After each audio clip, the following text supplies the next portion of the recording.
The grandmother didn't want to go to Florida. She wanted to visit some of her connections in East Tennessee, and she was seizing at every chance to change Bailey's mind. Bailey was the son she lived with, her only boy. He was sitting on the edge of his chair at the table, bent over the orange sports section of the journal. "Now look here, Bailey," she said. "See here, read this." And she stood with one hand on her thin hip and the other rattling the newspaper at his bald head. "Here, this fellow that calls himself the Misfit is loose from the federal pen and headed towards Florida, and you can read here what it says that he did to these people. Just you read it. I wouldn't take my children in any direction with a criminal like that loose in it. I couldn't answer to my conscience if I did." The children's mother didn't seem to hear her, but the 8-year-old boy, John Wesley, said, "If you don't want to go to Florida, why don't you stay at home?" "She wouldn't stay home to be queen for a day," June Star said. The next morning the grandmother was the first one in the car, ready to go. She sat in the middle of the back seat, with John Wesley and June Star on either side of her. They left Atlanta at 8:45, with the mileage on the car at 55890.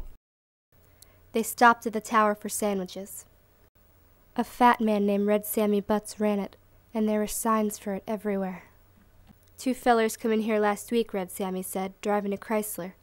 I let them fellers charge the gas they bought. Now why did I do that?" "Because you're a good man," the grandmother said at once. "Did you read about that criminal, the Misfit, that's escaped?" asked the grandmother. "A good man is hard to find," Red Sammy said. "Everything is getting terrible."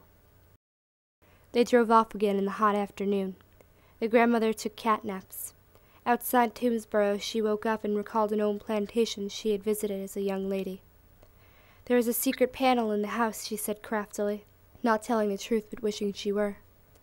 "We never have seen a house with a secret panel," June Star shrieked.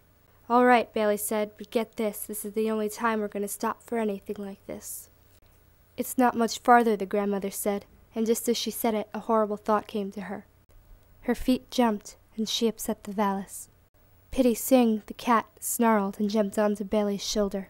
The car turned over once and landed right side up in a gulch off the side of the road. The children got up and screamed, "We've had an accident." They were all shaking. In a few minutes they saw a car a distance away on top of the hill. There were 3 men in it. It came to a stop just over them. The driver got out of the car and stood by side of it. He was an older man than the other two. The 2 boys had guns. The grandmother had a peculiar feeling that the bespectacled man was someone she knew. "You're the Misfit," the grandmother shrieked. "You wouldn't shoot a lady, would you?" "Lady," the Misfit said. "There never was a body that give the undertaker a tip." She reached out and touched him on the shoulder. The Misfit sprang back as if a snake had bitten him and shot her 3 times through the chest. "She would have been a good woman," the Misfit said, "if it had been somebody there to shoot her every minute of her life."